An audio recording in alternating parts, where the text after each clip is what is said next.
तो स्वागत है आपका संडे विद सुपर बैटल में। और आज टोटल 9 क्वेश्चंस है, तो अब शुरू करते हैं। First question, reality stone versus Scarlet Witch. अब एमसीयू में ये दोनों रियलिटी को मैनिपुलेट कर सकते हैं। हमने रियलिटी स्टोन की एबिलिटी को देख रखा है और मल्टीवर्स ऑफ मैडनेस में स्कारलेट विच की एबिलिटीज़ को भी, जहाँ एक तरफ स्कारलेट विच ने अपनी रियलिटी मैनिपुलेशन से सोर्सरर्स और इल्यूमिनाटी की बैंड बजा के रख दी थी, वही दूसरी तरफ मैलिगेथ रियलिटी स्टोन से नए रियल्म्स को डार्कनेस में बदलना चाहता था। अब रियलिटी मैनिपुलेशन एक ऐसी एबिलिटी है जो यूज़र के सोचने पर काम करती है, पर जब बात आती है स्कारलेट विच की तो उसकी रियलिटी मैनिपुलेशन पावर्स अभी प्लानिटरी लेवल की नहीं है। उसने एक टाउन को कैप्चर कर रखा था, लेकिन ये काम रियलिटी स्टोन से भी कर सकता है। स्कारलेट विच ने बोला था कि वो पूरे कॉस्मोस को हेक्स बना सकती है अगर उसे अमेरिका शाविस की पावर्स मिल जाती तो, लेकिन रियलिटी स्टोन को किसी एक्सटर्नल पावर की ज़रूरत नहीं है। ये स्टोन यूनिवर्सल लेवल पे काम करता है, बस डिपेंड करता है कि इस स्टोन का यूज़र कहाँ तक सोच सकता है। रियलिटी स्टोन से प्लैनेट्स, गैलेक्सी और काफ़ी हद तक यूनिवर्स की रियलिटी को भी चेंज कर सकते हैं, पर स्कारलेट विच अभी के टाइम पर ऐसा नहीं कर सकती, इसलिए रियलिटी स्टोन ज़्यादा पावरफुल है स्कारलेट विच से। Second question, ancient one with dark dimension powers versus Scarlet which with dark hold. अब देखो भाई, एंशिएंट वन डार्क डायमेंशन से पावर एब्जॉर्ब ज़रूर करती थी, पर डार्क डायमेंशन उसे पावरफुल नहीं बनाता था। एंशिएंट वन डार्क डायमेंशन में बस टैप इन किया करती थी, मतलब जब एंशिएंट वन को लगे कि हाँ मुझे अपने एज को एक्सटेंड करने के लिए डार्क डायमेंशन की पावर्स चाहिए, तब डार्क डायमेंशन से उसे पावर्स मिलती थी। इसके पास ना तो डार्क मैजिक था और ना ही किसी तरह का हमें पावर बूस्ट देखने मिला। अब एंशिएंट वन की एज भी काफ़ी ज़्यादा थी और एक्सपीरियंस की भी उसके पास कोई कमी नहीं थी, इसलिए बाकी सोर्सरर्स उसके सामने नहीं टिक पाते थे, पर काइसिलियस ने ट्रिक करके एंशिएंट वन को मार दिया था। वही दूसरी तरफ डार्क होल्ड ने स्कारलेट विच को सेल्फ हीलिंग की एबिलिटी दी और अब तो स्कारलेट विच चलते फिरते रियलिटी को मैनिपुलेट कर पाती है। बेसिकली डार्क होल्ड ने स्कारलेट विच का माइंड करप्ट ज़रूर कर दिया था, पर बदले में वो काफ़ी ज़्यादा पावरफुल भी बन गई। और डॉक्टर स्ट्रेंज के हिसाब से सिर्फ बुक ऑफ विशांति में वो स्पेल्स है जिससे स्कारलेट विच को बीट कर सकते हैं, और हम सबको पता है कि एल्ड्रिच मैजिक कियोस मैजिक के सामने कुछ नहीं है। इसलिए भले ही एंशिएंट वन के पास एक्सपीरियंस ज़्यादा हो, लेकिन वो डार्क होल्ड यूज़र के सामने ज़्यादा देर नहीं टिकने वाली। और एंशिएंट वन ने अभी तक किसी रियलिटी मैनिपुलेटर से फाइट नहीं की है, इसलिए हम आग बंद करके ऐसा नहीं बोल सकते कि एंशिएंट वन कैसे भी करके स्कारलेट विच को बीट कर देगी। इसलिए मेरे ओपिनियन से आज के डेट में स्कारलेट विच एंशिएंट वन से काफ़ी ज़्यादा पावरफुल है। थर्ड क्वेश्चन, डोरमामू अर्थ पे अटैक करने आता तो क्या ओडिन अर्थ को बचाने आता। अब वैसे जब से थॉर 1000 साल का हुआ है तब से ओडिन ने एक तरह से रिटायरमेंट ले रखी है। अब थॉर का ही काम है नाइन रियल्म्स को प्रोटेक्ट करना, पर हमें यह नहीं भूलना चाहिए कि ओडिन एक स्काई फादर है। ओडिन को कोई ऑर्डर नहीं दे सकता कि उसे मिडगार्ड को प्रोटेक्ट करना है, पर डोरमामू एक टॉप लेवल का सुपर विलन है। अर्थ पर उसका अटैक करना मतलब आगे जाके वो पूरे यूनिवर्स को डार्क डायमेंशन का हिस्सा बना देगा। तो अगर ओडिन को पहले ही पता चल जाए कि अर्थ पर अटैक होने वाला है और किसी वजह से सुपर हीरोज और थॉर कुछ नहीं कर सकते, तब 100% ओडिन मिडगार्ड को प्रोटेक्ट करने ज़रूर आएगा। पर इस फाइट के दौरान ओडिन को काफ़ी ज़्यादा ओडिन फोर्स यूज़ करनी पड़ेगी। वैसे ओडिन खुद एक गॉड ऑफ नॉलेज है, वो हर एक डिसीजन सोच समझ के लेता है, लेकिन ओडिन ने मिडगार्ड को प्रोटेक्ट करने की जिम्मेदारी ले रखी है, इसलिए 10 में से 4 बार ओडिन मिडगार्ड को बचाने आ सकता है। Fourth question, celestial versus new powerful Avengers. और फोर्थ क्वेश्चन में और एक क्वेश्चन है, गॉर वर्सेस डॉक्टर स्ट्रेंज। अब कुछ दिनों पहले ही मार्वल ने ऑफिशियली कंफर्म कर दिया है कि एमसीयू में अब एवेंजर्स जैसा कुछ नहीं है। एंड गेम में एवेंजर्स की टीम और कहानी दोनों खत्म हो गई, लेकिन अभी जितने सुपर हीरो एमसीयू में है, फिर चाहे वो न्यू हो या पुराने, वो आज जिंदा इसलिए है क्योंकि किसी एक सेलेस्टियल ने एक टाइम पर इस गैलेक्सी को बनाया था, और अगर सेलेस्टियल गैलेक्सी बना सकते हैं तो उसे डिस्ट्रॉय भी कर सकता है। और आज एमसीयू में ऐसा कोई सुपर हीरो नहीं है जो सेलेस्टियल से भिड़ जाए और जीत कर दिखाए, फिर चाहे वो डॉक्टर स्ट्रेंज हो, स्कारलेट विच हो या फिर थॉर। ये अभी इतने पावरफुल नहीं है कि सेलेस्टियल को मार के दिखाए, इसलिए हम सेलेस्टियल को एवेंजर्स या किसी भी सुपर हीरो टीम के साथ कंपेयर नहीं कर सकते।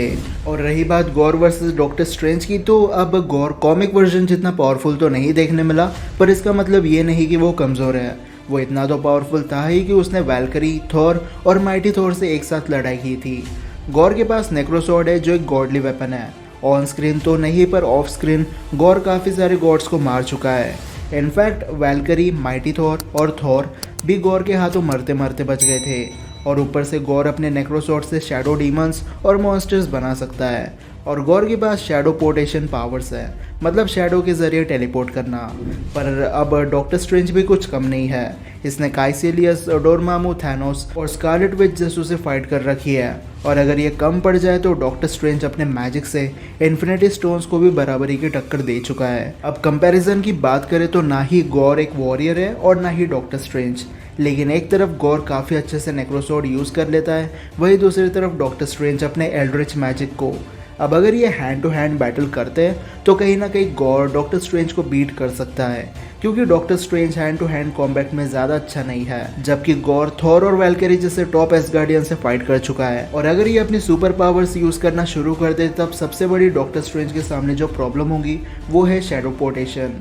गॉर इतने स्पीड से शैडो में टेलीपोर्ट कर सकता है कि एक ह्यूमन तो छोड़ो, वैल्केरी जैसे वॉरियर्स भी जल्दी रिएक्ट नहीं कर पाते हैं। और ऑन स्क्रीन भले ही गॉर हमें पावरफुल ना लगा हो, लेकिन जिस बंदे से ज़्यूस डर के ओमनीपोटेंट सिटी में बैठा था, सोच के देखो उसको लेकर गॉड्स कितने ज़्यादा खौफ में जी रहे थे।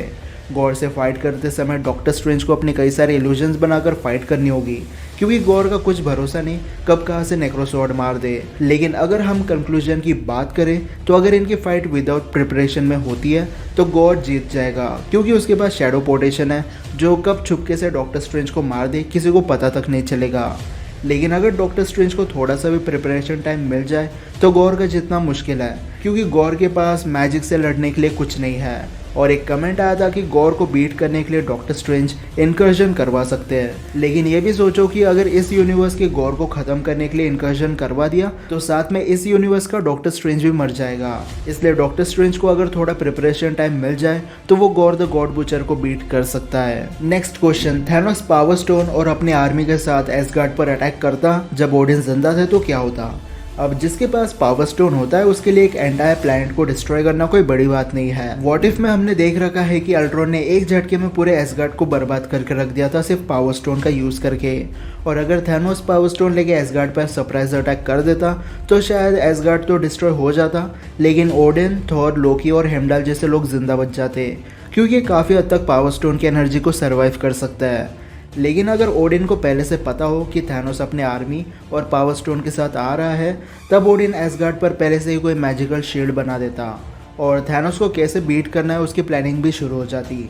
ओडिन के तय खाने में इन्फिनिटी स्टोन्स का एक नकली ढांचा हुआ करता था, मतलब कहीं ना कहीं ओडिन को पता था कि स्टोन्स कितने पावरफुल है। इसलिए यहाँ दो कंक्लूजन निकलते हैं, अगर सरप्राइज अटैक होता है तो थैनोस पावर स्टोन के दम पे जीत जाएगा, और अगर प्रिपरेशन के साथ एसगार्ड में फाइट होती है तो 10 में से 7 ओडिन के जीतने के चांसेस बन जाते हैं।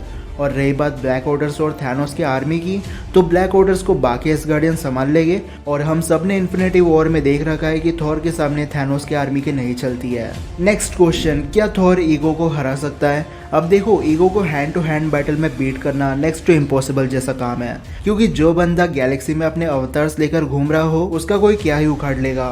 लेकिन थॉर के पास अब बायफ्रोस्ट का कंट्रोल है, और बायफ्रोस्ट के लिए एक प्लैनेट डिस्ट्रॉय करना कोई बड़ी बात नहीं है।